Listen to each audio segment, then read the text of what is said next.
The constant grinding and hustling in our culture is a trauma response. People do not feel good enough just being themselves, just existing. They don't feel good just being in this moment, and that is it. We need something to finally make us feel complete. We have to make X amount of more money. We have to achieve more. We have to perform better. We have to be bigger, more grand.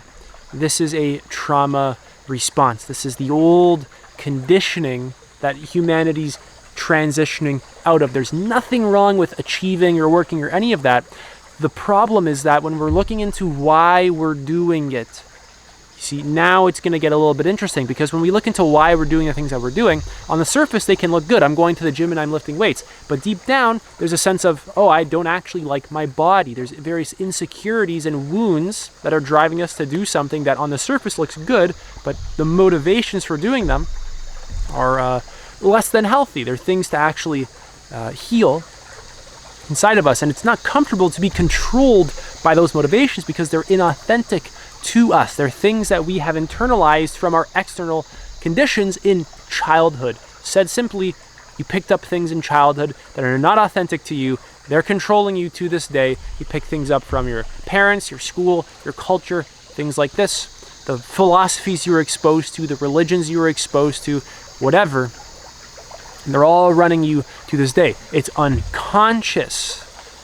You see, we as human beings live in this very autopilot-like state where the subconscious mind is just executing the old patterns over and over and over again, regardless of whether or not the pattern serves us or not. So the grind, the constant pushing, is a way to finally feel good about who we actually are. Of course, that moment never comes where we finally get to that point and then we're good, because we're conditioning our mind to always chase the next thing, the next level up, the next paycheck, the next even grander achievement. We're literally conditioning our mind as we live to be unsatisfied with every experience that we have and to chase an imagined future where things are finally good. It's a complete delusion, and it's not really sustainable behavior. It's unhealthy. It's sickness, really. So constantly pushing, overworking, or forcing yourself, even through exhaustion, is glorified in a lot of our culture. And this is a trap that you don't really want to fall into. This doesn't mean that you can't work hard. This doesn't mean that you can't put your energy to something and feel good accomplishing it. What this means, essentially what I'm pointing you towards, is why. Why are you doing it? Right? What part of you is controlling you? Is the thing you're doing even in alignment with you? Is it authentic to you? Do you even know what's authentic to you? Or is your conditioning just running the show? Do you know what your real motivations are, your intrinsic motivation? Do you know what you're actually curious about? Do you know what makes you feel free? Do you know what path you actually want to go down? What's the real path that your mind is truthfully wanting to go down, that your nervous system is guiding you towards, that your body's guiding you towards, that your energy's guiding you towards? What are you organically attracted to versus what's your conditioning telling you to do? Your conditioning is going to tell you that money and status and all this kind of crap, it's going to point you in the direction of extrinsic motivation. It's going to point you in the direction of money, achievement, rewards, receiving gifts, being like macho man or whatever, right? Status and approval, external love from other people. Of course, all that's fine, but it's not really authentic to you when it comes to why are you doing this stuff in your life. When it comes to your life direction or your relationships, it's not authentic to you to chase that stuff over and over and over again. There's a deep sense of lack that's pulling you to doing that. If you actually loved yourself, you would listen to those internal signals. You would listen to the direction that your nervous system pulls you in, and you would not betray that. That's what you would do if you actually loved yourself and felt good about who you are. So let's talk about the grinding as a trauma response. Essentially, it's rooted in nervous system dysregulation. There's tensions, contractions in the body. The nervous system is on fight, flight, freeze. And it's essentially just unprocessed trauma, like I've said. It's linked to survival mode beliefs that slowing down equals danger or failure, when in actuality, practice some mindfulness meditation, you'll find that slowing down counterintuitively is actually speeding up. So fear of worthlessness, grinding to earn love, safety, or identity. People pleasing through overachievement, hyperproductivity to feel safe or in control. And this is stuff that I actually struggled with as well.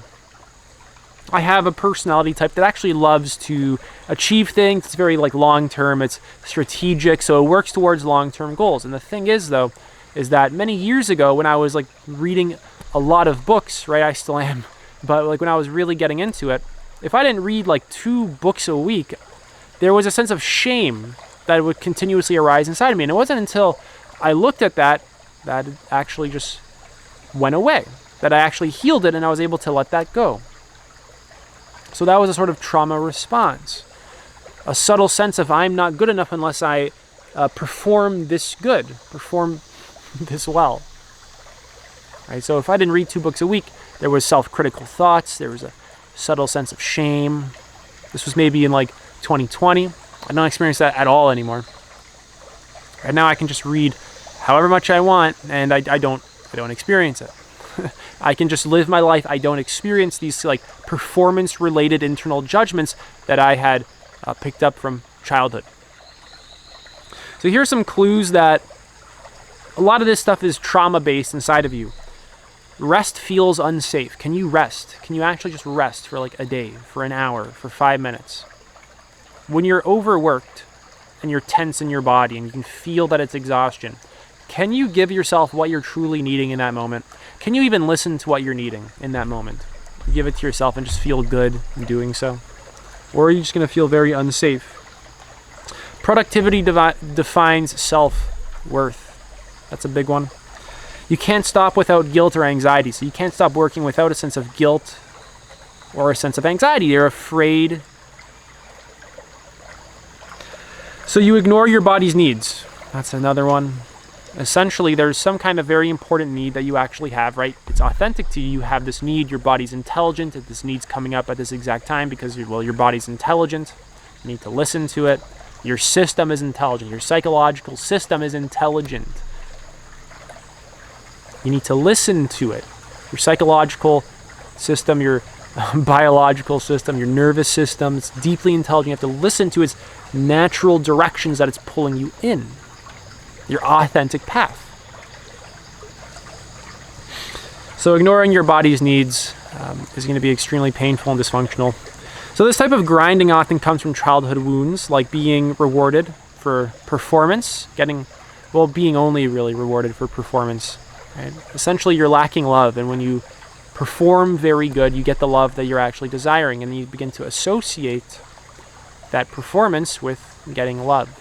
And you just start doing it over and over and over and over again. Living with unpredictable or emotionally unavailable caregivers, associating stillness with punishment or rejection. Right? A lot of things in our culture tell us to just work harder, and that's it. It's very brutal. No time for stillness, meditation, reflection, anything like that.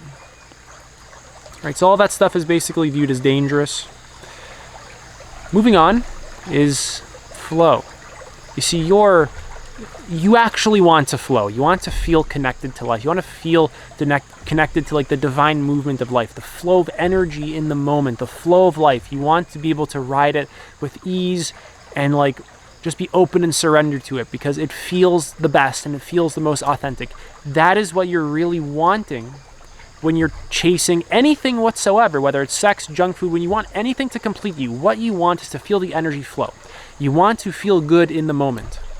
You want to feel connected to yourself. You want to feel connected to reality. You want union with life. You want oneness with existence. You want your true nature. Right? So flow is a state of presence, alignment, and creative ease. It's where you're not forcing and you're allowing. There's this effortless concentration, natural motivation, and a harmony between challenge and skill. And it's not just the flow state that I'm talking about right here, where you're doing something, you enter the flow state, but it's your way of being. You actually learn to listen to the dynamics going on in the experience. Your body's shifting sort of needs. You're shifting authentic wants. Your nervous system giving you different signals. You're just present and in tune with life, and it's constantly changing. Life is impermanent. Everything is in a constant state of flux and flow, and you're surrendering to that flow.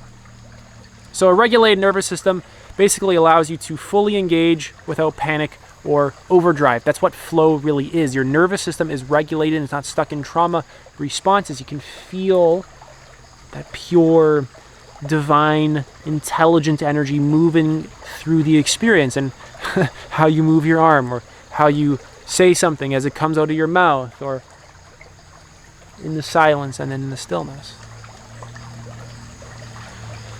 So flow emerges when you're safe enough to soften, and when you're no longer stuck in survival energy, when your survival conditioning is not running the show, which it is the overwhelming majority of the time until you become conscious of it and then begin to let go of it.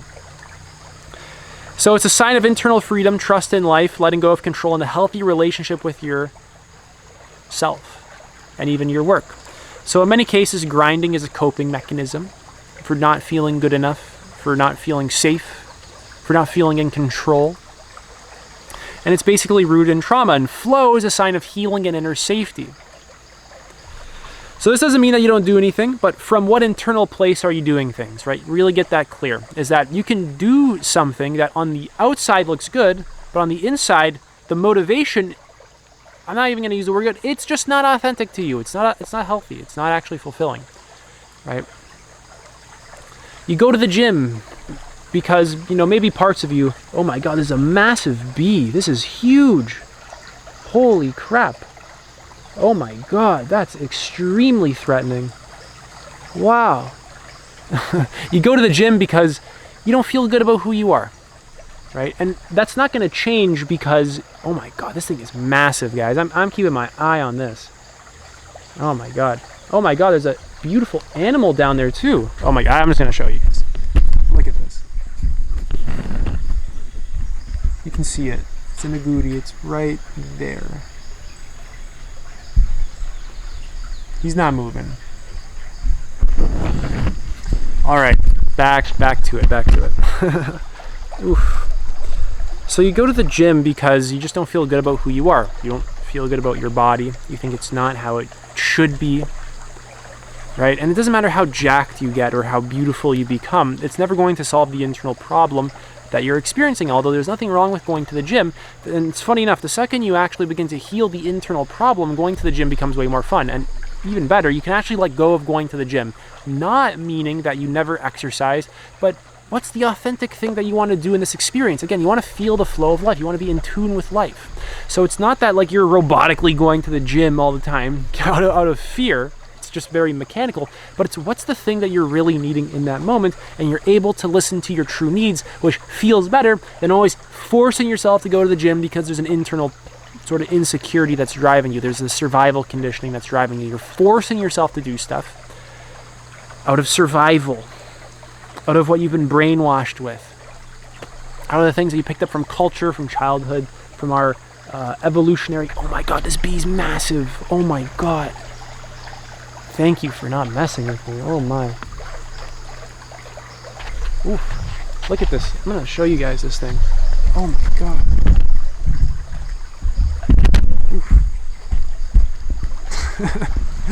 Dude, this thing is crazy.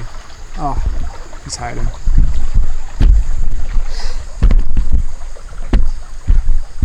Woo! This became a nature documentary real fast. Okay, he's hiding behind it. Wow. That's honestly horrifying. I'm not gonna lie, I'm actually terrified. So essentially, you're actually just doing things because you love them, not because you don't feel good enough, not because you feel incomplete, but you're doing things because you actually just are meant to do them. Your nervous system guides you towards the things that are meant for you when it's regulated and when it's not acting out of pure survival conditioning. And you're becoming wise enough to learn to listen to that and not stay stuck in the survival patterns that you're typically stuck in. Whew.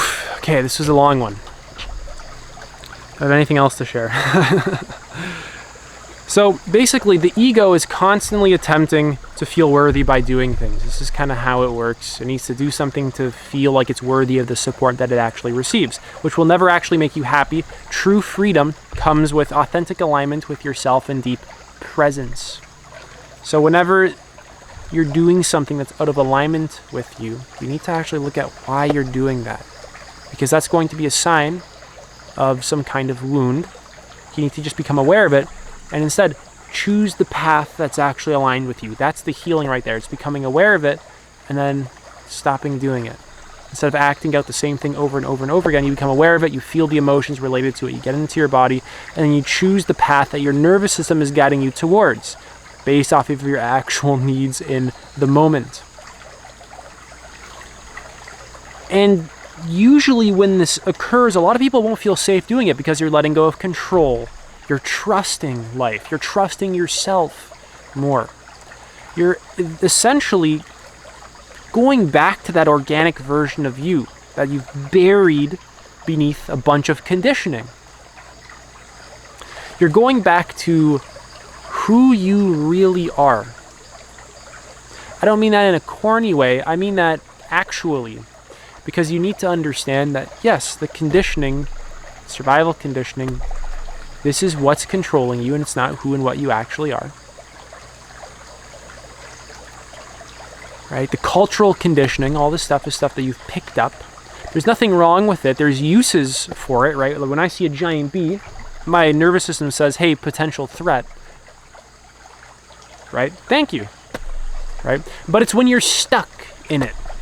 It's when you're stuck because there's beliefs, you have stories, you have a garbage philosophy that's controlling you and throwing things out of balance. Oof. You see, when there's an actual threat, sure, the survival conditioning does what it does, and it's useful. When you need food, yes, it's useful.